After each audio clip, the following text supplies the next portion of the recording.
जय श्री राम। प्रिय दर्शकों, मैं पंडित विश्वनाथ शर्मा, एस्ट्रोलॉजर, कुंडली मिलान विशेषज्ञ और ग्रह दशा तथा भविष्यवेता।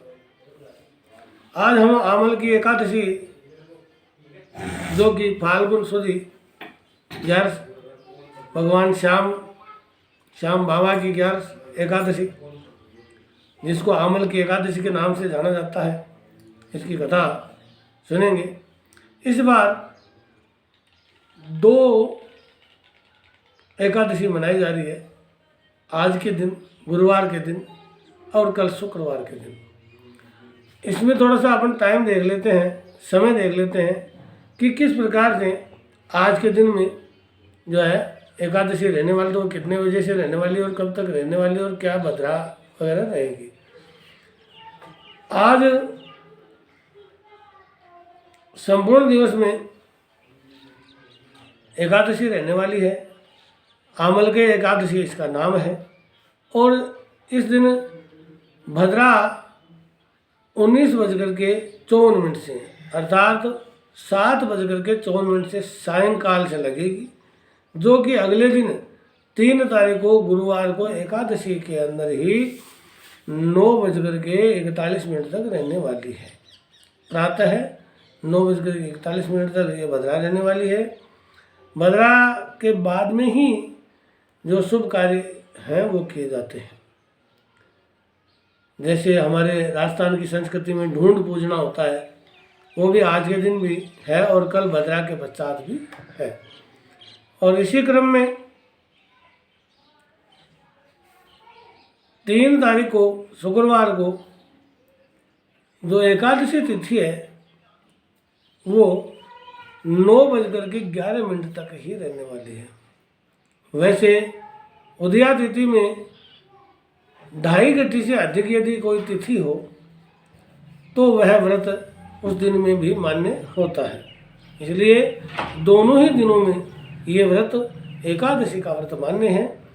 और भगवान खाटू श्याम की कृपा दोनों ही दिनों पे और पूरे फाल्गुन मास में बनी रहती है। इसलिए कहीं भी कोई संशय रखने की आपको आवश्यकता नहीं है। भगवान श्याम सलोने सरकार आप सबकी मनोकामनाएं पूर्ण करें, ऐसी आशा के साथ हम आमल की एकादशी, जो कि फाल्गुन शुक्ल पक्ष की एकादशी है, बहुत बड़ी एकादशी है, इसकी कथा करेंगे। मेरे YouTube चैनल को आप लाइक, शेयर और सब्सक्राइब करते रहिए। और सब्सक्राइब करने से हमें भी मोटिवेशन मिलता है और विभिन्न प्रकार की ज्ञानवर्धक बातें आपके सामने प्रस्तुत करते रहते हैं।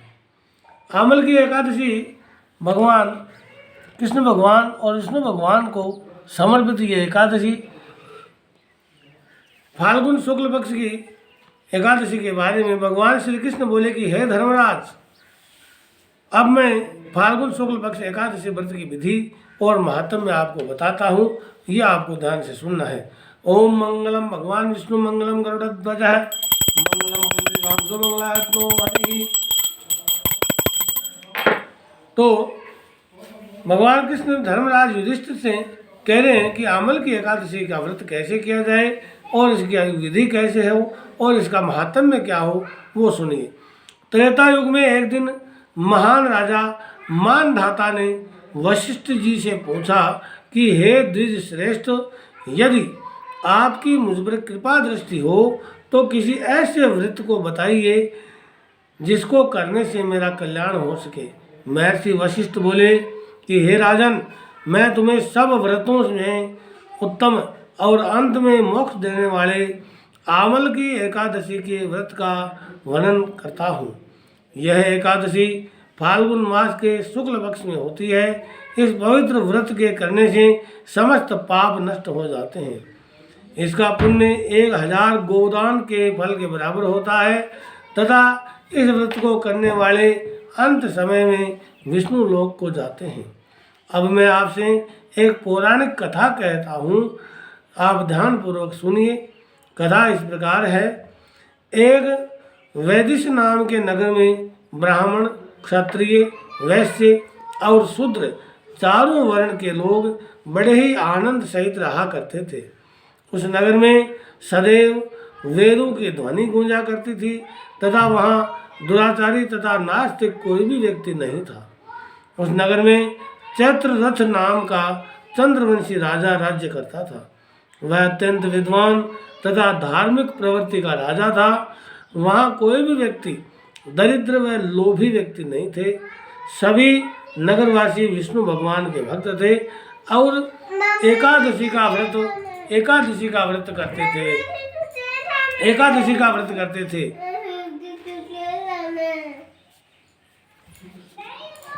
एक समय फाल्गुन मास में शुक्ल पक्ष की आमल नामक एकादशी आई।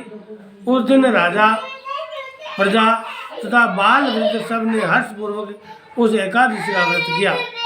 राजा अपनी प्रजा के साथ मंदिर में जाकर पूर्ण कुंभ स्थापित करके धूप, दीप, नैवेद्य, पंचरत्न आदि से यात्री का पूजन करने लगे और इस प्रकार स्तुति करने लगे कि हे धात्री, तुम ब्रह्म स्वरूप हो, तुम ब्रह्मा जी द्वारा उत्पन्न हो और समस्त पापों को नष्ट करने वाले हो। तुमको नमस्कार है। अब तुम अर्घ्य स्वीकार करो। तुम श्री रामचंद्र जी द्वारा सम्मानित हो। मैं आपकी प्रार्थना करता हूँ, अतः आप मेरे समस्त पापों को हरण करें। उस मंदिर में सबने रात्रि जागरण किया। रात के समय वहाँ एक बहेली आया, क्यों करती, जो अत्यंत पापी और दुराचारी था। भूख और प्यास से अत्यंत व्याकुल वह बहेलिया इस जागरण को देखने के लिए मंदिर के एक कोने में बैठ गया और विष्णु भगवान तथा एकादशी महात्म्य की कथा सुनने लगा। इस प्रकार अन्य मनुष्यों की भांति उसने भी सारी रात जाकर बिता दी। प्रातः काल होते ही सब लोग अपने अपने घर चले गए तो बहेलिया भी अपने घर चला गया। बहेलिया जो शिकारी होता है उसको कहा गया है। कुछ समय बीतने के पश्चात उस बहेलिए की मृत्यु हो गई, मगर उसे आमल की एकादशी के व्रत तथा जागरण से उसने राजा विदुरथ के घर जन्म लिया और उसका नाम वसुरथ रखा गया। युवा होने पर वह चतुरंगनी सेना के सहित धन धान्य से युक्त होकर 10,000 ग्रामों का पालन करने लगा। वह तेज में सूर्य के, कांति में चंद्रमा के और वीरता में भगवान विष्णु के तथा क्षमा में पृथ्वी के समान था। वह अत्यंत धार्मिक, सत्यवादी, कर्मवीर एवं विष्णु भगवान का भक्त था। एक दिन वह शिकार खेलने के लिए गया। देव योग से वह मार्ग भूल गया और उसी वन में एक वृक्ष के नीचे सो गया।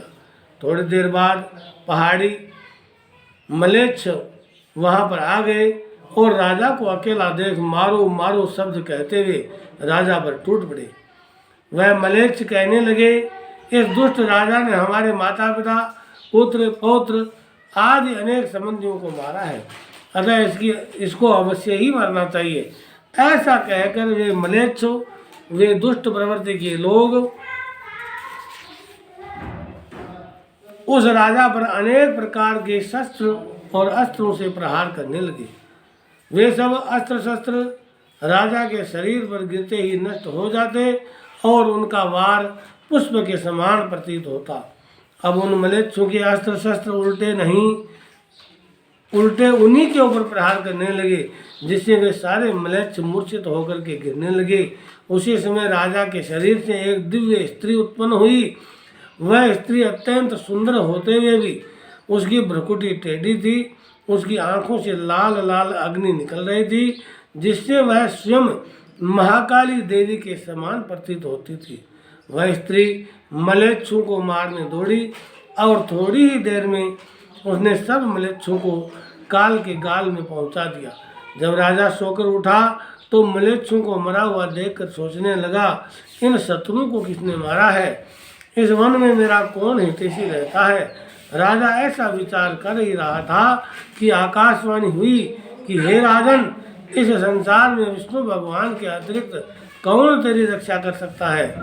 इस आकाशवाणी को सुनकर के राजा अपने राज्य में आ गया और सुखपूर्वक राज्य करने लगा। तो महर्षि वशिष्ठ बोले कि हे राजन, यह आमल की एकादशी व्रत का प्रभाव था। जो मनुष्य इस आमल की एकादशी का व्रत करते हैं, सुनते हैं, सुनाते हैं, पढ़ते हैं, कथा को हर प्रकार से वाचन करते हैं, सुनते हैं, वे प्रत्येक कार्य में सफल होते हैं और अंत में विष्णु भगवान के लोक को प्राप्त होते हैं। आज के दिन फलों में फलाहार में आंवलों का फलाहार और सागार लेना चाहिए। आंवले से बने पदार्थ दूध, आलू, फल आदि भी हम ले सकते हैं। बोले भगवान विष्णु की जय, श्याम सलोने सरकार की, लख दातार की जय। ओम मंगलम भगवान विष्णु मंगलम गरुड़ध्वजा मंगलम पुंडरीकाक्षो मंगलाय तनो हरिः। गुरुर्ब्रह्मा गुरुर्विष्णु गुरुर्देवो महेश्वरः गुरु साक्षात् ब्रह्म तस्मै श्री गुरुवे नमः। अखंड मंडलाकारं व्याप्तं येन चराचरं तत्पदं दर्शितं येन तस्मै श्री गुरुवे नमः। श्री कृष्ण गोविंद हरे मुरारे, हे नाथ नारायण वासुदेवा। श्री कृष्ण गोविंद हरे मुरारे, हे नाथ नारायण वासुदेवा। हे नाथ नारायण वासुदेवा, हे नाथ नारायण वासुदेवा। हे नाथ नारायण वासुदेवा, हे नाथ नारायण वासुदेवा। श्री कृष्ण गोविंद हरे मुरारे, हे नाथ नारायण वासुदेवा। श्री कृष्ण गोविंद हरे मुरारे, हे नाथ नारायण वासुदेवा। मथुरा में जन्मे गोकुल के तारे, मथुरा में जन्मे गोकुल के तारे, मैया यशोदा के लल्ला दुलारे, मैया यशोदा के लल्ला दुलारे। हे नाथ नारायण वासुदेवा, श्री कृष्ण गोविंद हरे मुरारे, हे नाथ नारायण वासुदेवा। श्री कृष्ण गोविंद हरे मुरारे, हे नाथ नारायण वासुदेवा। ओम श्री श्याम देवाय नमः, ओम श्री श्याम देवाय नमः, ओम श्री श्याम देवाय नमः, ओम श्री श्याम देवाय नमः, ओम श्री श्याम देवाय नमः। ओम नमो भगवते वासुदेवाय, ओम नमो भगवते वासुदेवाय। बोलो विष्णु भगवान की जय। इस प्रकार से ये कथा एकादशी की, आमल की एकादशी, बहुत ही प्रसिद्ध, बहुत ही बड़ी एकादशी, फाल्गुन मास की, भगवान विष्णु की, भगवान श्याम सलोने सरकार की ये एकादशी है। इसका महात्म्य आपने सुना। ये प्रसाद ग्रहण कीजिए तुलसी दल का। बोलो विष्णु भगवान की जय।